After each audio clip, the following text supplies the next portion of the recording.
Hi నమస్తే. మనం ఇప్పుడు రంగారెడ్డి జిల్లా అబ్దుల్లాపూర్ మెట్ మండల్ ఆర్కేనగర్ విలేజ్లో ఉన్నాం. నా వెనుక ఉన్న అరటి చెట్లు ఒక ఇంటి యజమాని 3 సంవత్సరాల కింద ఒక మొక్క నాటుకున్నాడు. ఇప్పుడు దాదాపుగా 25 చెట్ల వరకు అయినాయి.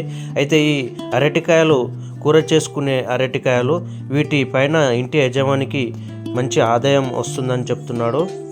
ఈ 25 చెట్లకు దాదాపుగా 10 నుండి 15 వరకు అరటి గోళలు వస్తాయి. వెజిటేబుల్ షాప్ వాళ్ళు కొనుగోలు చేస్తారంట. ఒక గోలకి 300 నుండి 400 వరకు డబ్బులు ఇస్తారు అంటున్నాడు ఇంటి యజమాని. అయితే వీటి పైన దాదాపుగా 5,000 నుండి 6,000 వరకు ఆదాయం వస్తుంది అంటున్నాడు. ఈ చెట్లకి ఖర్చు కూడా ఏమీ లేదు. వారం రోజులకు ఒకసారి వాటర్ పెట్టుకుంటే చాలు అంటున్నాడు. అయితే ఈ అరటి గొల్లలు కోసిన తర్వాత ఈ చెట్ల మొదల్లోనే మరో మొక్క వస్తుంది. మరో చెట్టు నాటుకునే అవసరం కూడా లేదంటున్నాడు. ఈ అరటి చెట్టు మొదల్లో ఎన్నో మొలకలు కూడా ఉన్నాయి. ఇవే మళ్ళీ పెద్దగా అయ్యి అరటి గోళాలు వస్తాయి. వీటికి మరో చెట్టు పెట్టే అవసరం లేదు. సో ఇది ఫ్రెండ్స్. అయితే ఇంటి ముందర పెట్టుకున్న అరటి చెట్ల వల్ల మంచి ఆదాయం పొందుతున్నాడు ఇంటి యజమాని. సో మరి ఎన్నో వీడియోలు చూడాలనుకుంటే మన ఛానల్ని సబ్స్క్రైబ్ చేయండి, లైక్ చేయండి, షేర్ చేయండి ఫ్రెండ్స్. నమస్తే.